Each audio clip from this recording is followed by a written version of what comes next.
All your favorite products under one roof in Bahrain at 27-year-old Megamart and Macromart. Bakery,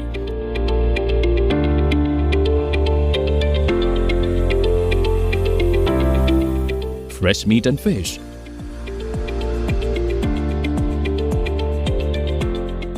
fruits and vegetables,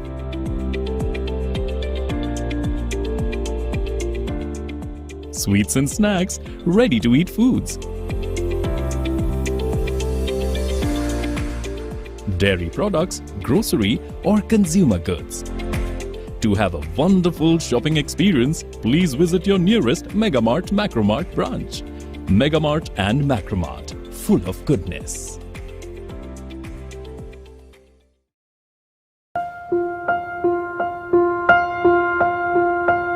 Every piece of jewelry tells a story. Its raw beauty speaks of its natural origins. The brilliant design speaks of unparalleled craftsmanship. Its elegance evokes the passion and energy of those who wear it. With our stunning collection of fine jewelry, gemstones, pearls and diamonds, fine pieces in timeless designs and unspoken elegance.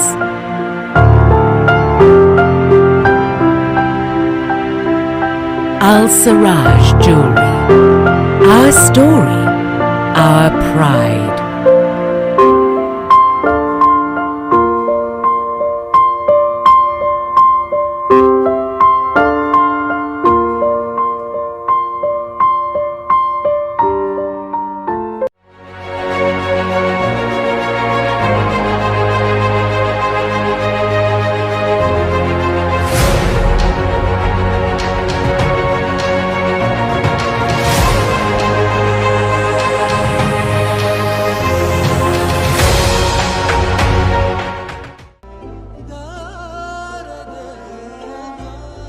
വിഷമിക്കണ്ട, എല്ലാം ശരിയാവും. ലുലു മണി, സ്നേഹപൂർവ്വം.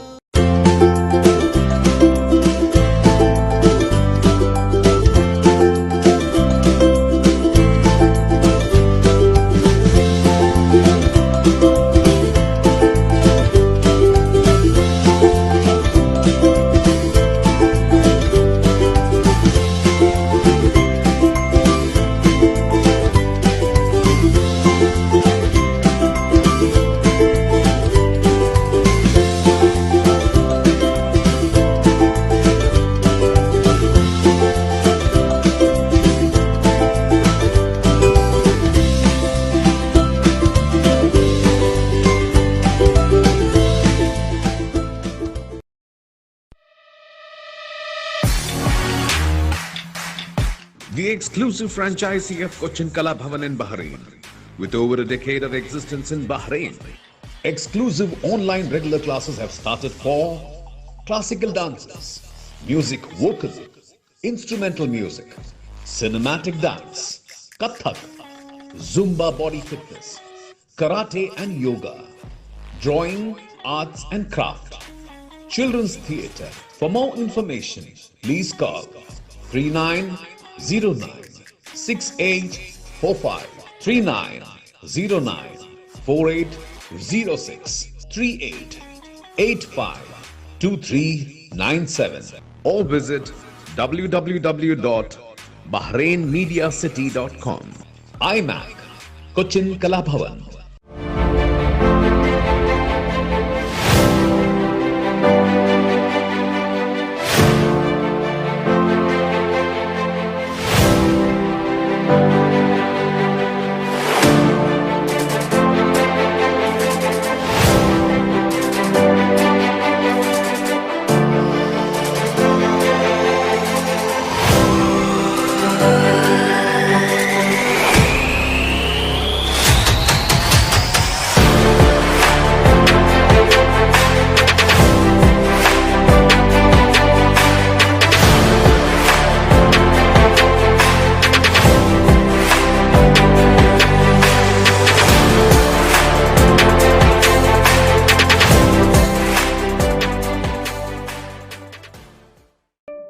Since 2006, Magnum Imprint have been offering high standards of quality with our professional team that delivers all your advertising and promotional requirements efficiently and promptly. Right from flyers, billboards, business cards, corporate gifts, and all your branding needs. At Magnum Imprint, we undertake laser cutting and CNC jobs. We ensure total product satisfaction at affordable rates. Magnum Imprint, your one-stop destination for all your designing and printing needs. Magnum Imprints, helping your business grow. For more details, please contact 39887088 or 33856330 or 33542530 or visit us at www.magnumimprint.com.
All your favorite products under one roof in Bahrain at 27-year-old Megamart and Macromart.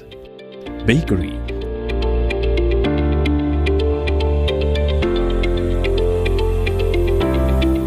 fresh meat and fish,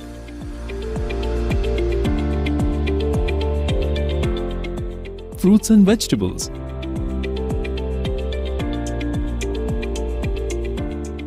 sweets and snacks, ready-to-eat foods, dairy products, grocery or consumer goods. To have a wonderful shopping experience, please visit your nearest Megamart Macromart branch. Megamart and Macromart, full of goodness.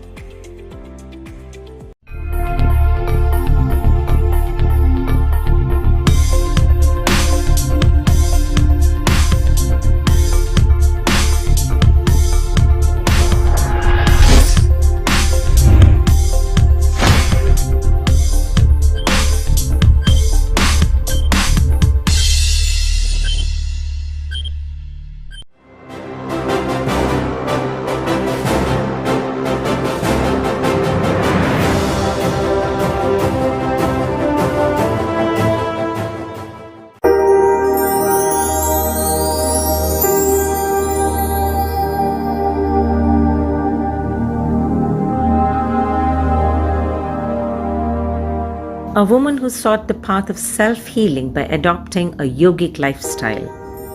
One who realized that this was her mission in life and who subsequently dedicated this passion to helping others. Fatima Al-Mansouri. A name that's familiar to Bahrain and Bahrainis, the founder and executive director of Sustainable Humanitarian Development and a consultant integrated health and community well-being at the Al Hilal Hospital, Ms. Al-Mansouri is also a professor at the Human Consciousness and Yogic Sciences Department at the Mangalore University, India.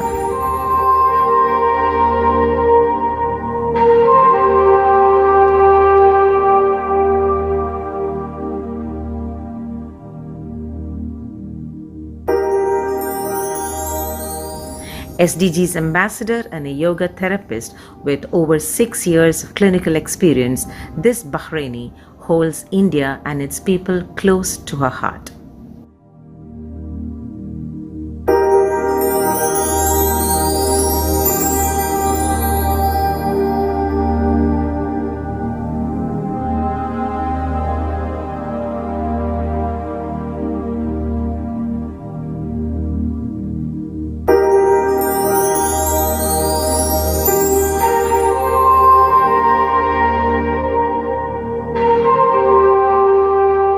She has guided hundreds of patients to adopt a healthy lifestyle that resulted in finding relief from chronic conditions and improving quality of life.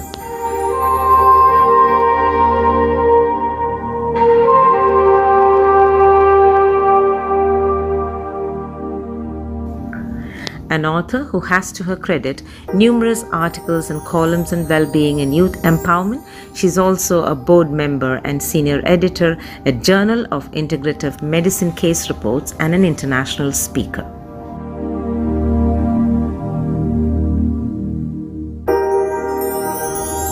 Joining us this week on Success Statements, a show that features people who make a difference. From BMC Global Life, it is Bahraini influencer Fatima Al Mansouri.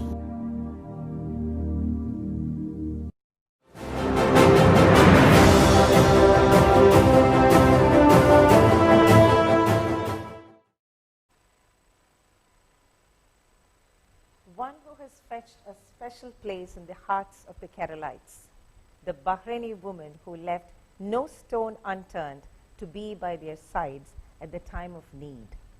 Compassionate defined, influencer, author, yoga therapist, lifestyle coach, and beyond. Yet another person who made a difference, joining me this evening on Success Statements from BMC Global Life, it is Fatima Al Mansouri. Good evening, Fatima. Welcome to the show. Thank you for taking your time to join us this evening. Good evening, and thank you for having me. Success Statements is a show from BMC Global Live which portrays people who make a difference in the society, in their lives, through their lives. And in this show, we aim to showcase the person to our audience so that people get inspired, people would get to know you more, and we would hear from you as to what you have, your future visions, something more than what people who actually see you on your social front. Let me begin with the very important question which is close to my heart, my community, and the larger Indian community. You are one Bahraini face whom we saw back home in God's own country in 2018 when all of us were stuck here, our families were in trouble, we did not know what to do. That's one thing which, you know, expatriates always, we go emotional about it. We cannot run to our people when they are in need. And that was one time, the floods which we saw, which was very bad. And it was such a, I would say, a pleasant surprise to see one from this country by the side of our people. I still remember the picture of you standing amidst the rubbles in a home in Kerala. Let's start on that note. That's a very emotional picture which I always cherish to my heart. What made you do that? How did you quickly land there, Fatima? Tell us. It is emotional indeed to me as well. Isn't it? Yes. It is sometimes that I will never forget this experience, you know, and it was unplanned, and nobody knew that the flood is going to hit this hard, of course, you know. So I've been, since my mother passed away, and I've been going through a lot of, let's say, this mindset of just trying to give back and trying to be involved in more volunteer and, you know. So 2018 was that year for me, you know, from the beginning of the year when my mother passed away in January. May her soul rest in peace, you know. So that kind of driven, like it was my drive, you know, that was the main thing, because I do advise everyone also who's going through let's say the challenges, healing from losing loved one, and we all go through this, you know. I do advise with this volunteering and always trying to find and seek other people to help, you know, so because this can help, it has helped me more than anything else. Like I've received a lot of I can say heartwarming comments and support and overwhelming actually. But the reality is it has done so much to me, to my mental health, to my self-healing, exactly, more than anything else I can imagine, you know. Because I think you went from somewhere to Kerala, right? Yeah, I was in Kannur. Yeah. I was in Kennur, and I got stuck there. The airports were off, and we couldn't move. We couldn't go anywhere. So and everyone was trying to actually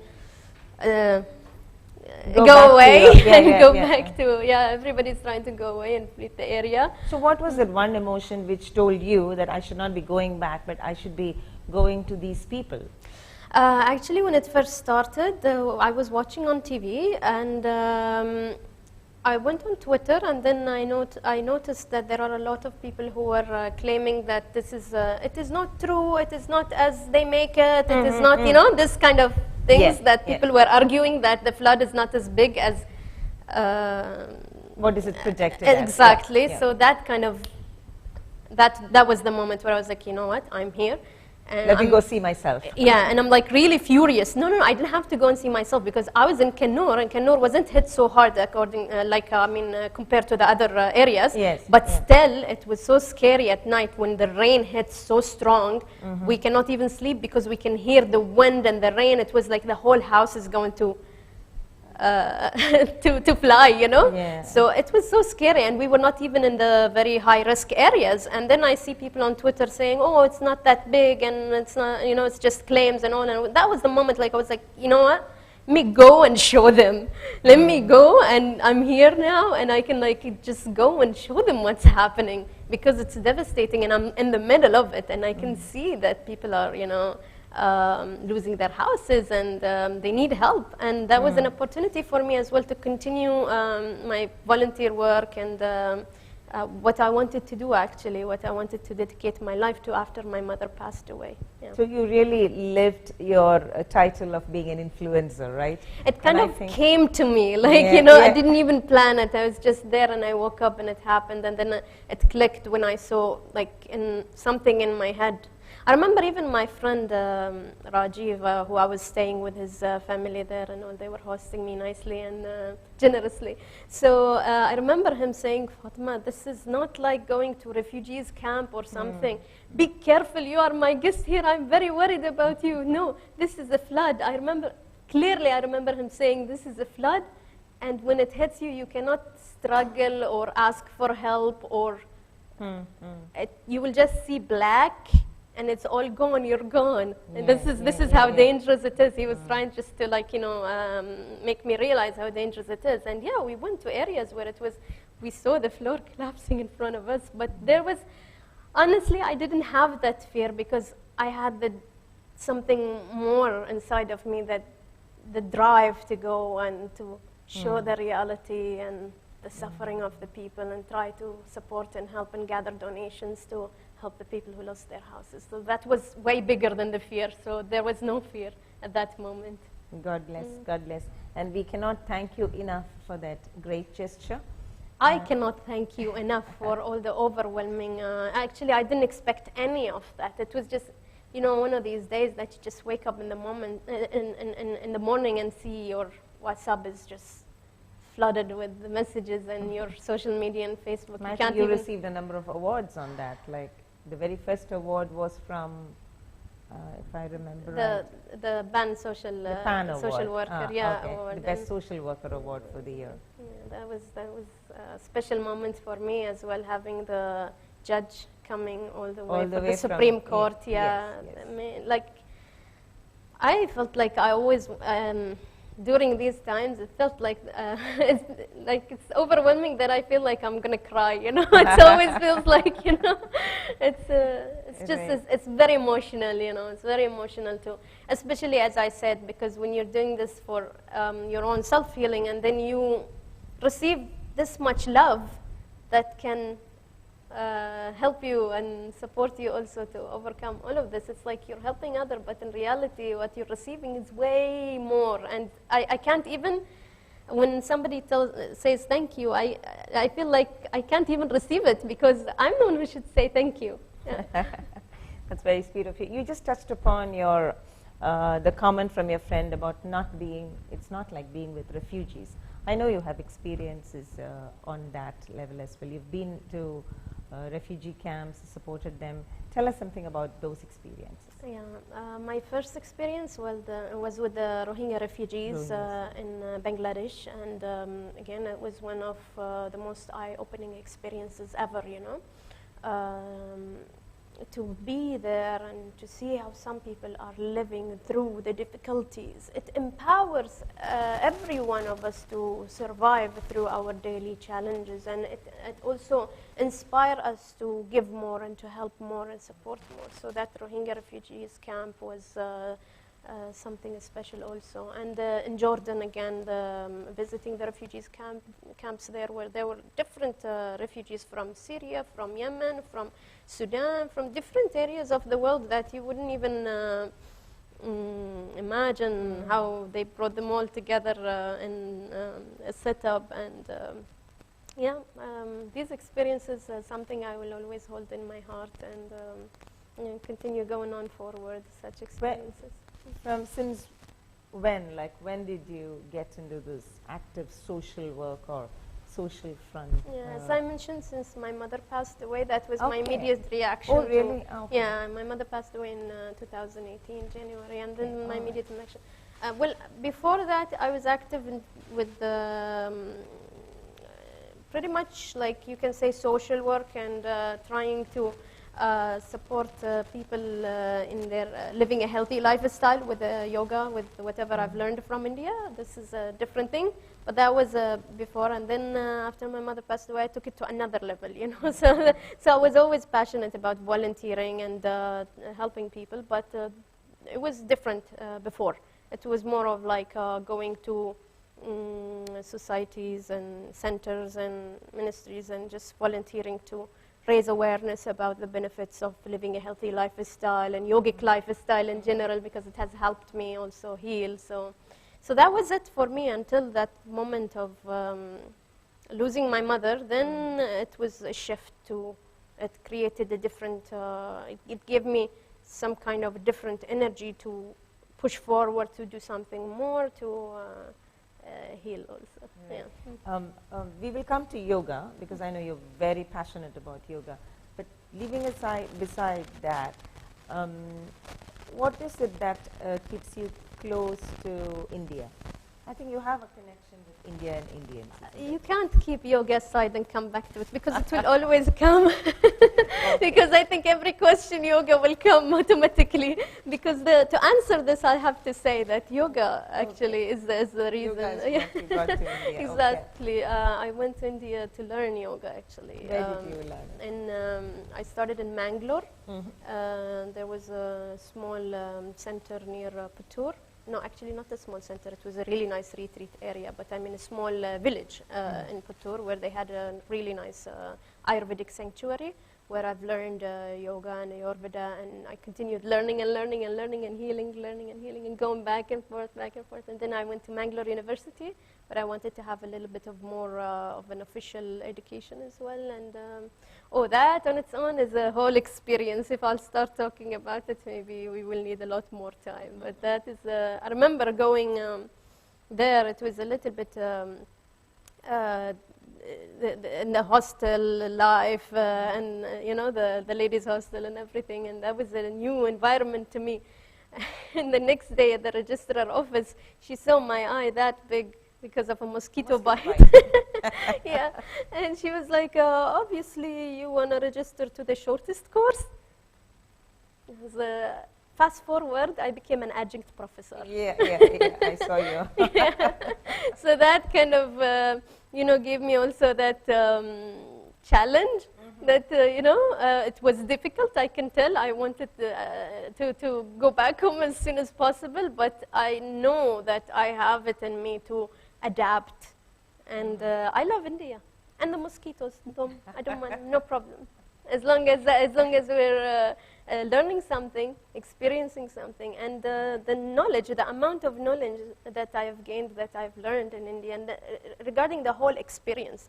A lot of people take that knowledge and try to teach it in other setting and other like platforms and other ways, But I always tell people it's the whole experience is different. You learn from the being there itself, you know, and living, adapting to a different environment and being there. So India is very close to my heart because it is a life-changing, definitely life-changing, being there and learning from there. You know, I remember even doing workshops there, and some of the people wanted to avoid eating the khichdi and the, you know, the what do they call it? That rice, the kanji, you know. They wanted to avoid eating that simple food, and they wanted to go to the cafeteria and get the normal food that they eat. And I was like, hold on, you're in this workshop to learn something. How about you eat what is given to you rather than going and choosing what you want to eat? Live the experience. Allow yourself to be there and experience something new. This is how you level up. This is how you gain something different. You know, it's not just by reading the books or doing the courses or trying to do the meditation or the postures or something. It's the whole experience, and that's something we only get in India. Right. Okay. So that's just the start with Fatima Al-Mansoori, who really holds India and especially Kerala. It's close to her heart. Let's get to know her more in the coming segments. We take a break.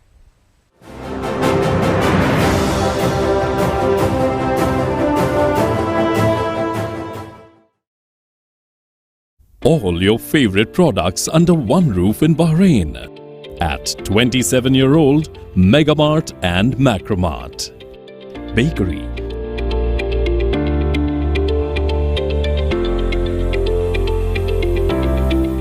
fresh meat and fish,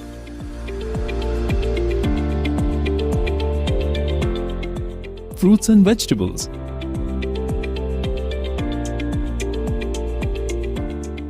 sweets and snacks, ready-to-eat foods, dairy products, grocery or consumer goods. To have a wonderful shopping experience, please visit your nearest Megamart Macromart branch. Megamart and Macromart, full of goodness.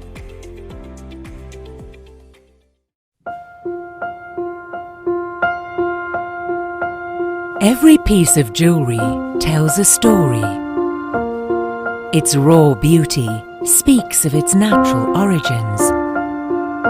The brilliant design speaks of unparalleled craftsmanship. Its elegance evokes the passion and energy of those who wear it. At Al Siraj Jewelry, our story, our pride.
back to success statements from BMC Global Life, and this evening we have with us the very beautiful Fatima Al-Mansouri.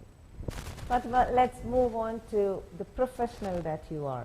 You're the founder and director of Sustainable Development, and also you wear different hats. You're a professor, you're an adjunct professor, you are a wellness instructor and integrated and wellness associate with hospitals. Let's start on that, and then let's come to your passion, which is yoga. I'm sure you're eager to speak about that. Well, once again, as I said, yoga will come here again. Yeah. Let's talk about your initiative of sustainable development. Yeah, this whole thing again stemmed out of yoga, you know. So it will always come back. We cannot keep it last. Okay. Don't keep it last. Okay, so what I'm saying is due to this passion of yoga and this is my personal experience of how it has helped me overcome a chronic condition, this fibromyalgia that many people are suffering and they don't know how to overcome. You want to tell us, like, what was it like? What was it like? It was like a coma. Oh. It was like you're living, but you're not living. You cannot enjoy your life. You're always tired. You wake up like a zombie, feeling like you're too heavy to move. You cannot carry anything. Everything is heavy. Even your clothes are heavy on your shoulders. It's horrible. A lot of people are suffering from fibromyalgia, and I think this is how it started. I felt like it was my responsibility. To be honest, okay, let me stop here and just not take the credit for it, because now, as I remember, it's not like I thought that it's my responsibility to share it with people. No, actually people heard, my network around me, they have heard that I've gone to India and I've learned yoga and I'm feeling much better. And I was posting on my social media that I'm feeling much better, and then they began to contact me. They were like, oh, Fatma, what did you do? How did you become better? Including doctors who were overseeing my condition before. And they were like, oh, what happened? We've seen you. I'm your doctor or I'm your physiotherapist, and I know how you were. Now, what did you do? Tell us, what's the magic recipe, you know? So that's how it started. And then also news reports, also reporters, they contacted me and they wrote about my experience. And I started to receive calls from people asking me, and they were like begging, please, we need to know this. My mother is having this disease, and my sister is suffering fibromyalgia. I need to help her. Or some women said, okay, I want to, or even men also, they were calling. They said, I've been suffering from this fibromyalgia for a long time. I'm so happy to know that there's a cure. Please help me. So this is how it started, basically. And then, to be honest, I wasn't even planning to take it as a career or as professional, path, Actually, I was a graphic designer, and I was so passionate about what I do that I never even thought that I will do anything else. I remember my father after when I told them that I decided to go to India. I was very sick, and I was down for 4 years that I couldn't do, like in a coma. I couldn't do anything. I'm a graphic designer. I can't even put the laptop and do something because it feels like you're always like frozen and so tired, like you're chained, So when I decided to go to India to learn yoga, I told my father, and he was like, yeah, okay, go learn India and then come and open your own studio here. I was like, I didn't even think of that, It wasn't even when he said it, it didn't hit, and it wasn't something I was thinking about, I was thinking more of my own self-healing and more of something that I would do for myself rather than professionally, And with my minimum qualifications, I was able to recover, and then this is how it started. Then afterwards, because my doctors started to contact me and refer patients to me, I was like, hey, wait, my qualifications are very limited. I don't want to, get into this, professionally when I'm not ready. And they said, you're ready because we can see that you've done it. You can share with other people. And that also prompted me to go back to India more and more and learn more. And that's when I went to Mangalore University. I did my courses there. And then I did also some internship in SVIASA Bangalore.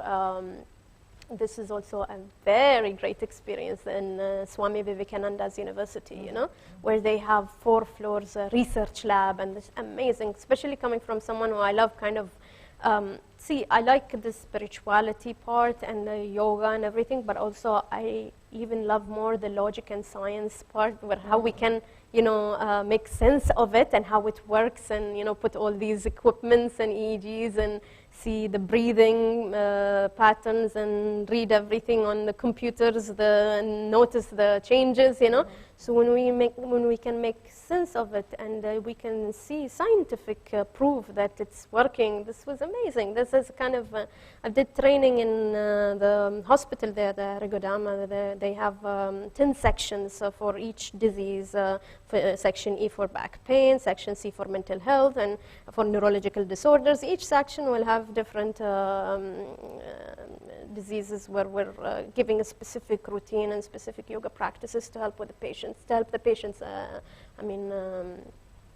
recover, or in their recovery journey. It's so this was also again a very eye opener, and it's like every time I go to India, it's like somebody puts another bulb and more light coming, more light coming, more light, and then the darkness is fading, and there's more knowledge, more light, and then sharing it with other people is really nice. That's all I can say. It's nice when you share it and you see other people are also recovering. They are getting better. They are looking better, even. You know, they are looking younger and better. So it's hear that. Sustainable development is the outcome of your passion to share what you experienced and what you learned, and that's a very noble thought, because you experience the relief and you want to give that to millions out there, perhaps, who is struggling and suffering in life. And what is the next stage of sustainable development? What are you working on in your project at the moment? The Sustainable Humanitarian Development is an establishment for education, training, and consultancy. So basically, I didn't want to set it up in the beginning. I was just volunteering and sharing at maximum, you know, and also with the hospitals, as you said, and with the BDF hospital, which is a government hospital, the Bahrain Defense Force Hospital, Royal Medical Services. They had the New Life, which is a nice project in the physiotherapy department. It was again one of the very best experiences. And then the Al Hilal Hospital, they've been very supportive for my mission and this cause. I cannot thank them enough, you know.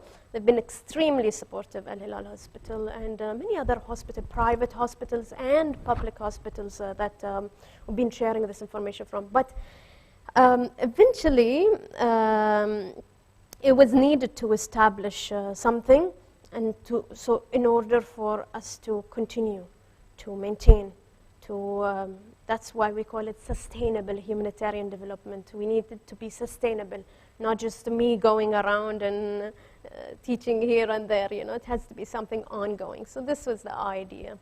And the team was amazing that I have from all over the world. An amazing team of researchers, medical people, very senior people that I have joining me in this establishment, and to share and help and do more research also in this regards. Yeah. Right, right. Interesting. I hope more people get benefited out of this very noble initiative. And would you like to tell us about something that you're planning to do among students? Yeah, one of the projects that actually I can call it like the highlight. Okay. Yeah, the highlight of what we're doing right now is the mindfulness at school. Yeah. The mindfulness at schools project is, it was very much needed, again, because of going with people and seeing what they need and hearing their thoughts and hearing what they want me to do, basically. Whenever somebody comes and learns something, they're like, oh my God, I hope they teach this our children in school. They should learn how to breathe this way. Like all these years I'm breathing wrong. I need to teach this to please teach this to the students, you know. So this is what the people demand over and over again. So basically because of the stress and the modern life, people have the tendency to breathe shallow and not even be mindful about their breath, to just take it for granted. Yeah. Exactly. So when they begin to learn the importance of the breath and how they can, and the importance of controlling the breath or having this kind of awareness, and simply awareness of breath and trying to extend it and make it long and deep, you know. And then they learn how to make like the abdominal breathing, the diaphragmatic breathing rather than just chest and shallow, rapid breathing, you know. So when they begin learning all these things, they're like, wow, this needs to be taught to our children, you know. And that's how it started. The mindfulness at schools. I put together a syllabus for school children, and I've taken it to Ministry of Health, Ministry of Education, both ministries. They were hyped about it, and they supported so much. It took time. It took time to get all the needed approvals. It took quite some long time and so running. Has it been rolled out? Like, is it starting? Yeah, actually, then Corona hit. Yeah. Okay. Imagine how many years of working and knocking doors until I got all the approvals needed to actually carry it on in schools. And we were about to start with 8 schools, and it was full-fledged with the Arabian Gulf University, supported by them also, to do a full-fledged research on how it can affect the cognitive and behavioral also. And most importantly, immunity also. So they wanted to check the immunity and the cognitive effects before and after the practices. And then Corona hit, and we had to pause everything. But everything happens for a good reason. Definitely. So, yeah. Definitely. Everything happens for a reason, and that's why you're here with us this evening to share us more on how mindful we can be about. That's Fatima Al-Mansouri joining us in Success Statements this evening from BMC Global Life. Let's take a short break.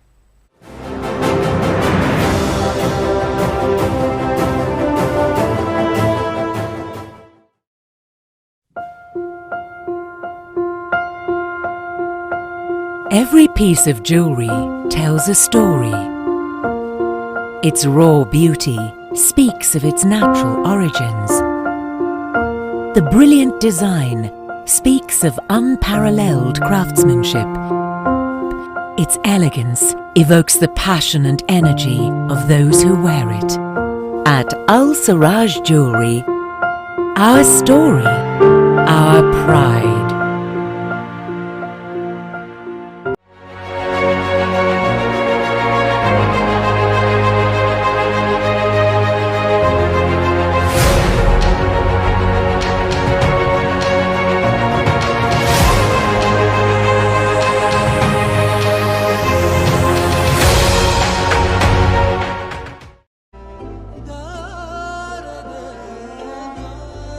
വിഷമിക്കണ്ട, എല്ലാം ശരിയാവും. ലുലു മണി സ്നേഹപൂർവ്വം.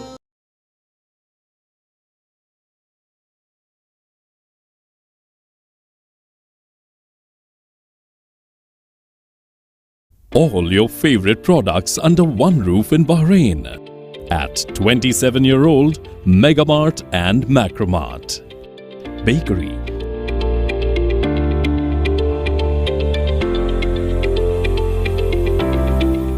fresh meat and fish,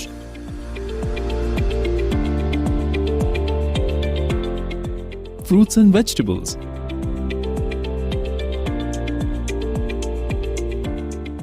sweets and snacks, ready-to-eat foods, dairy products, grocery or consumer goods. To have a wonderful shopping experience, please visit your nearest Megamart Macromart branch. Megamart and Macromart, full of goodness.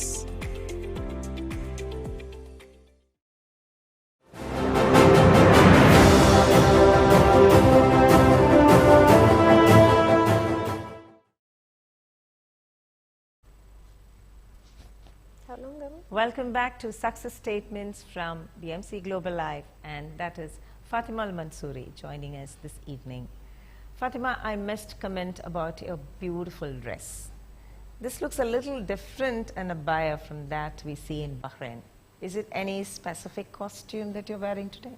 Yeah, it's a different style, and Yes. I thought it would be a nice gesture for my husband. Oh, okay. What's his name?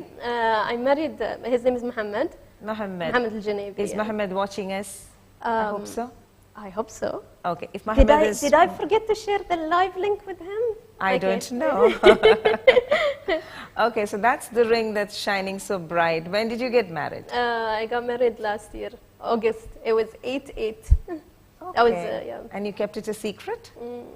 It was, no, actually I shared on social media, but Okay. just a little. I didn't share a lot. I didn't want my private life to be broadcasted, yeah, you know. yeah. But yeah, you can see the new style. Actually, my husband is very nice and understanding. You know, it was always my dream to fall in love and get married, you know. Okay. So, to me, I wanted to. I always had it in mind. I want to be the best wife, and I want to be a good wife. So he was really nice. He told me you can wear anything you like, and because as you can see, this is not my usual style, you Yes, know. it is so not, it was like you can wear anything you want to wear, and this is like the Abu Dhabi style because I was living Okay. there for 9 months. Yeah, All right. and I wanted it to be a nice gesture for him and just to show him how committed I am to be the best wife.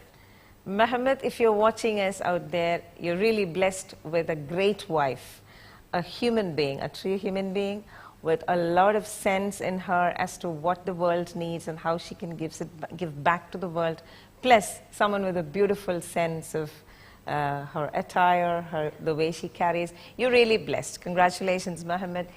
Fatima, tell us, what does Mohammed do?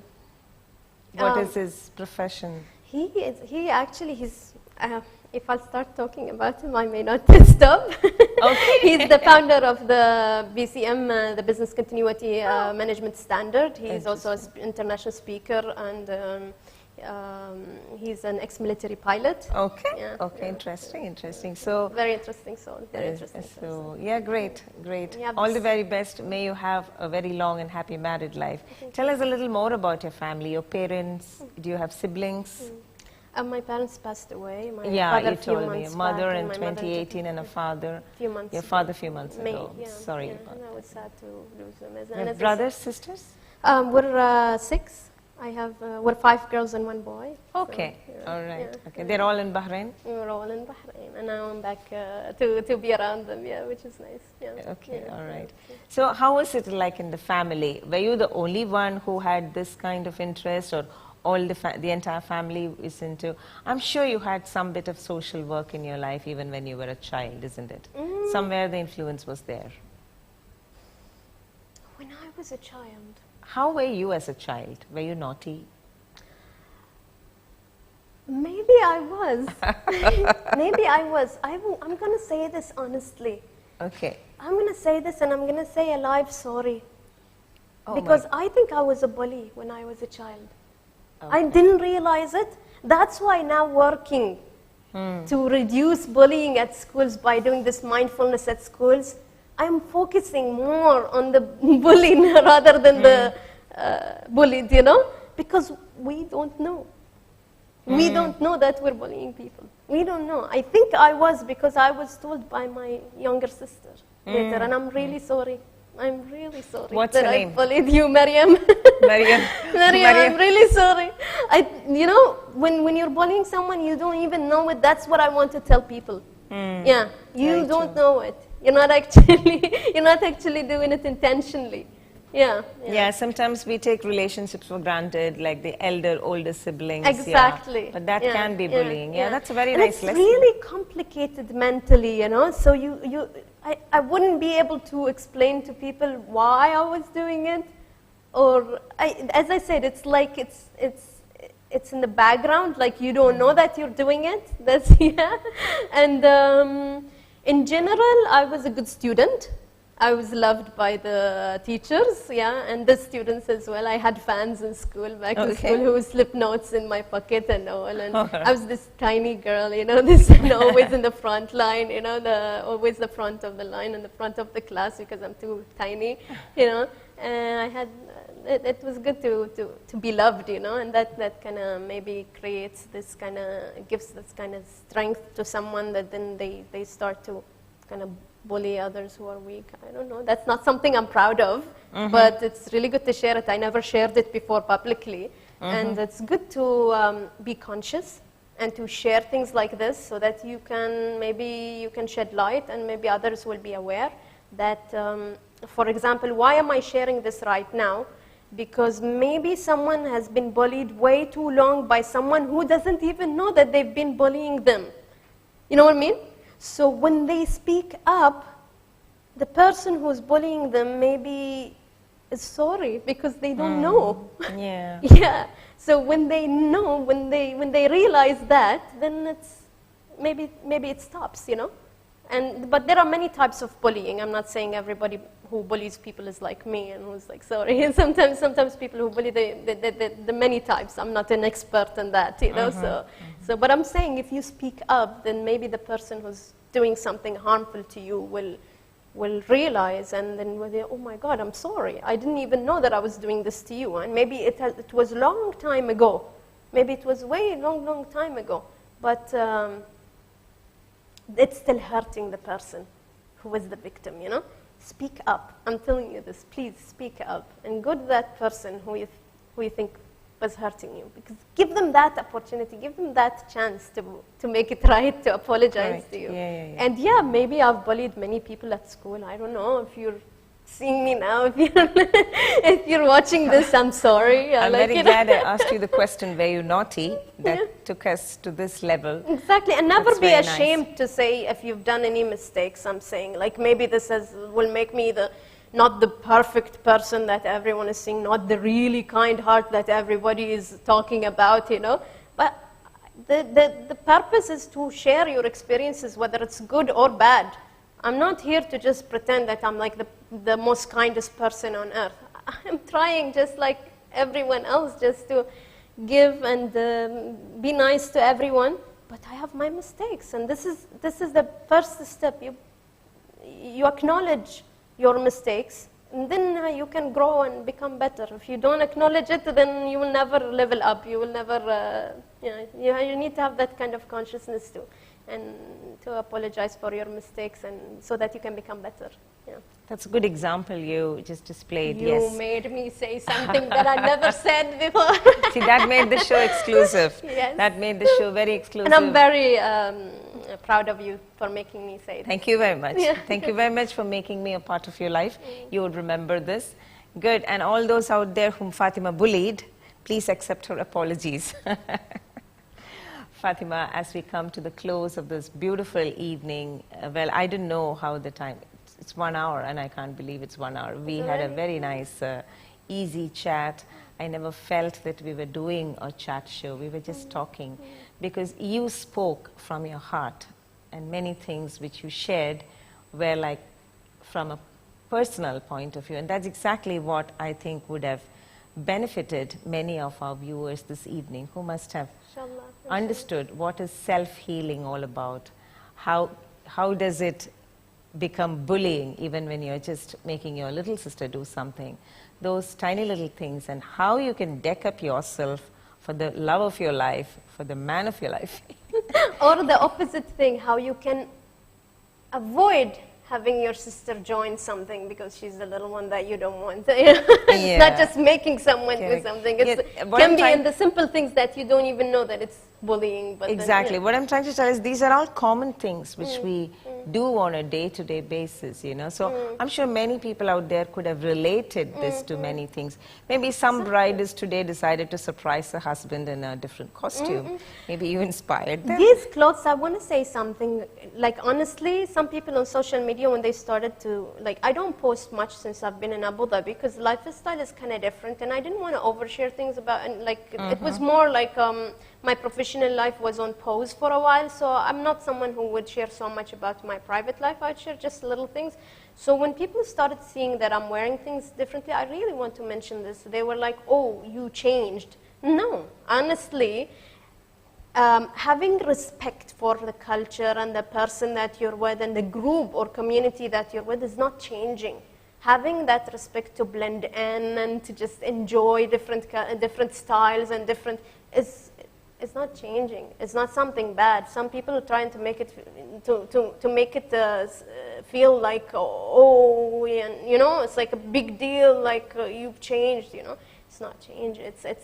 And change is possible. It's positive. Why are people afraid of change? Yes. Like like when I'm in India, I'd wear things, I'd blend in there. When I'm in the US, I'd blend in there. When I'm anywhere you go, you can. It's very healthy to blend in. You know. In Bahrain, I wear anything I want because Bahrain is different and colorful. Bahrain, we're just.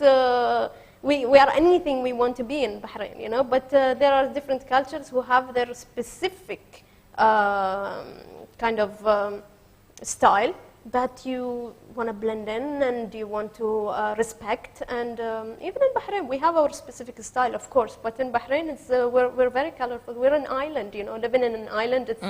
It's what makes Bahrain different, because in the island dynamic, since many years, we have different cultures, and being an island, you know, people are coming and going, and different trades and different cultures. So that's what makes it different, with the different colors and different customs and different. Nobody's looking at someone or judging someone based on what they wear. So again, respect and experiencing different. This part of the experience that we have is wearing,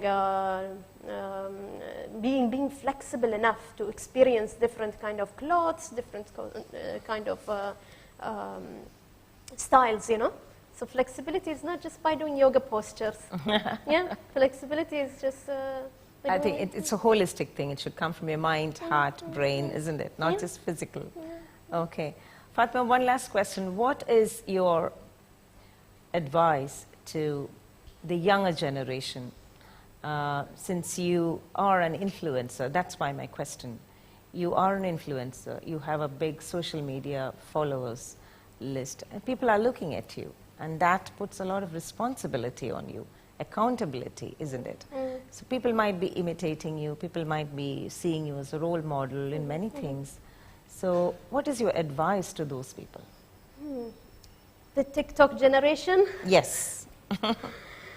The Z generation Z. As a millennial. The millennial. Yeah. As a millennial. You as a millennial. Yeah, my advice to them is step out of social media. There is life beyond social media. Please connect with nature. Please be human. Social media is creating this kind of robotic response, you know. People are so much, you know, it's so sad that responses have become emojis, right? Right, smileys and emojis. Right. You can, I would say something, and many people will be able to relate with this. Sometimes you can send an announcement for condolences because somebody passed away, and you will get a reply with a broadcast of something else, a joke or a news or something, because people are automated now. They're no longer like fully human because they're too much into this social media that they would send this automatic broadcasts, and then they would realize, and then they would go, oh my God, I'm sorry. I just saw that you wrote me this, because they're just sending and they don't even know. And I'm sure a lot of people will be like, oh my God, I can relate, they can relate to it, yeah. So please try to take a step back a little bit and be more you. Rather than let social media control you to that extent that you put you in an embarrassing situations, you know.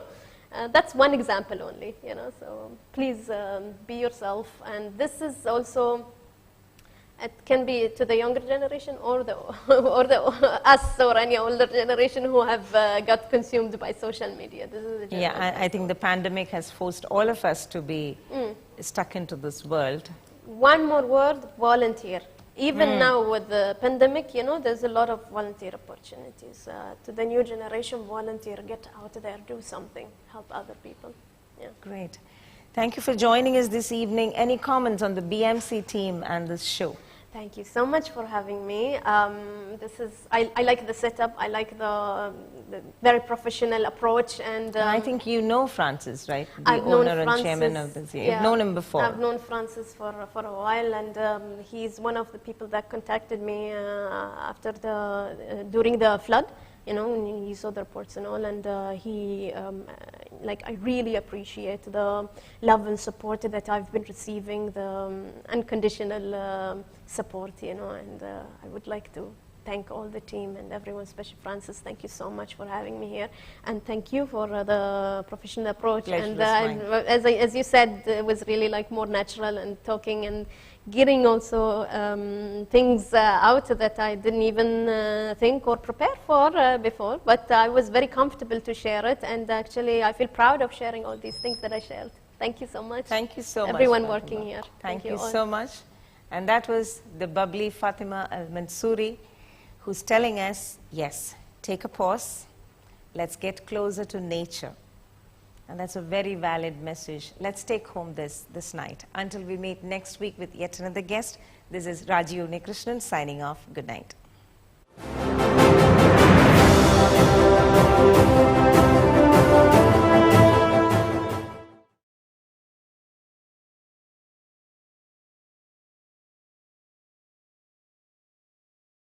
All your favorite products under one roof in Bahrain at 27-year-old Megamart and Macromart. Bakery,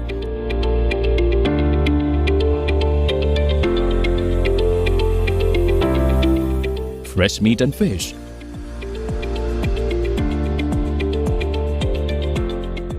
fruits and vegetables,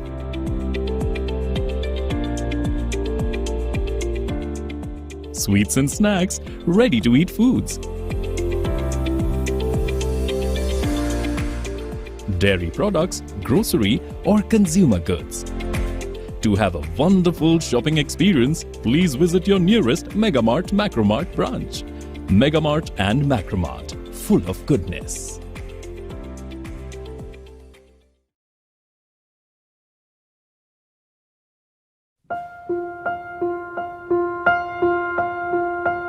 Every piece of jewelry tells a story. Its raw beauty speaks of its natural origins. The brilliant design speaks of unparalleled craftsmanship.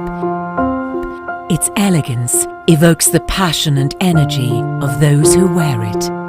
At Al Siraj Jewelry, our story, our pride.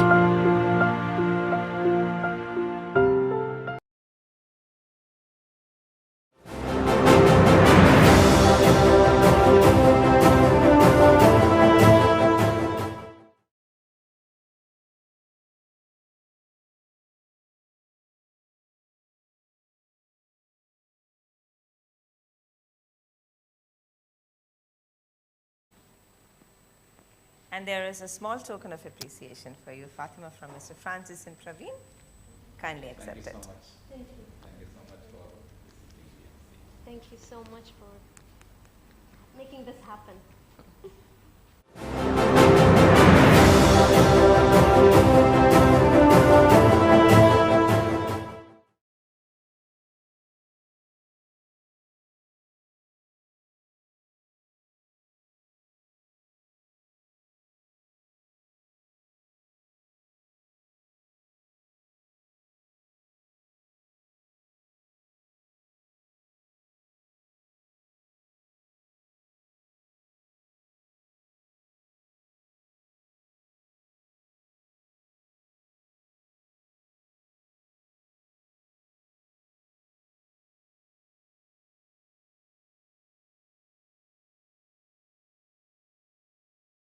All your favorite products under one roof in Bahrain at 27-year-old Megamart and Macromart. Bakery,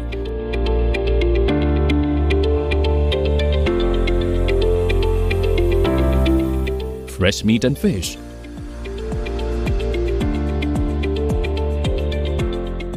fruits and vegetables,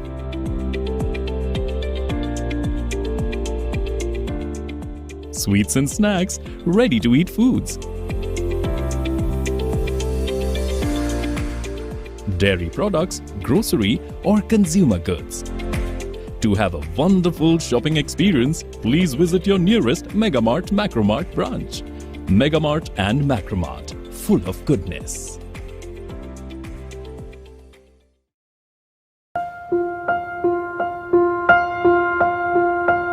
Every piece of jewelry tells a story. Its raw beauty speaks of its natural origins. The brilliant design speaks of unparalleled craftsmanship. Its elegance evokes the passion and energy of those who wear it.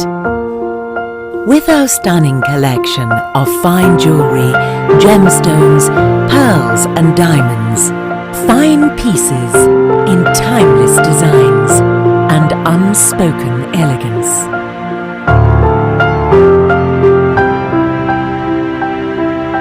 Al Siraj Jewellery.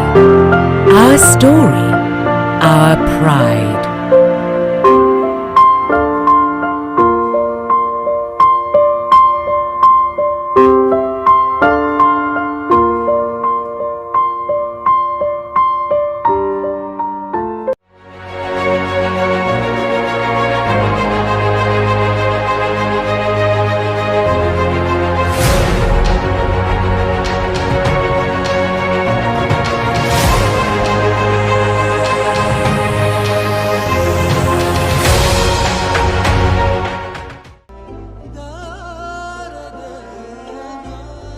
വിഷമിക്കണ്ട, എല്ലാം ശരിയാവും. ലുലു മണി സ്നേഹപൂർവ്വം.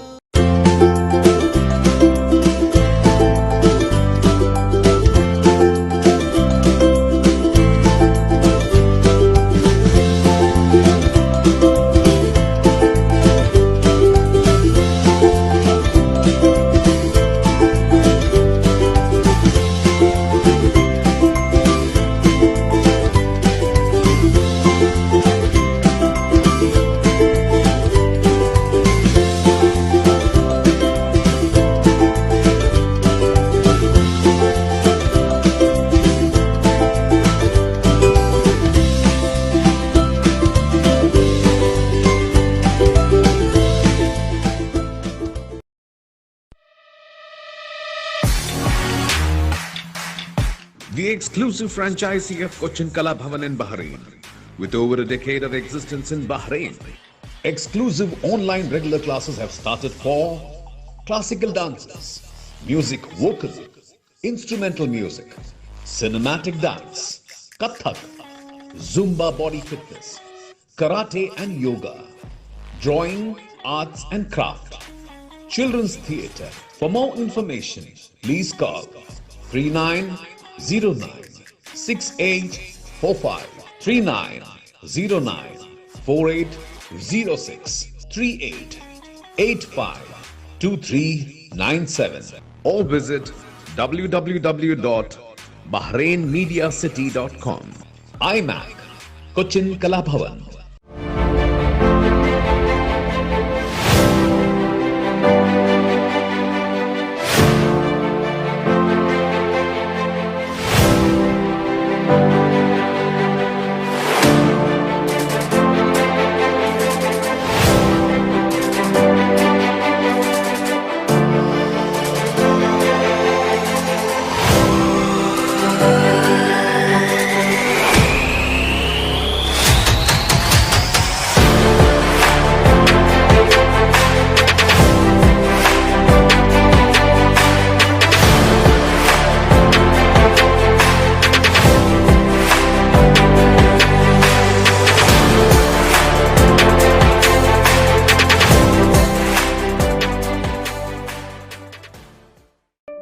Since 2006, Magnum Imprint have been offering high standards of quality with our professional team that delivers all your advertising and promotional requirements efficiently and promptly.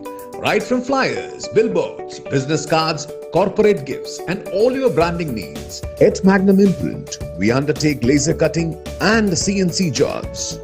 We ensure total product satisfaction at affordable rates. Magnum Imprint, your one-stop destination for all your designing and printing needs. Magnum Imprints, helping your business grow. For more details, please contact 3988-7088 or 3385-6330 or 3354-2530 or visit us at www.magnumimprint.com.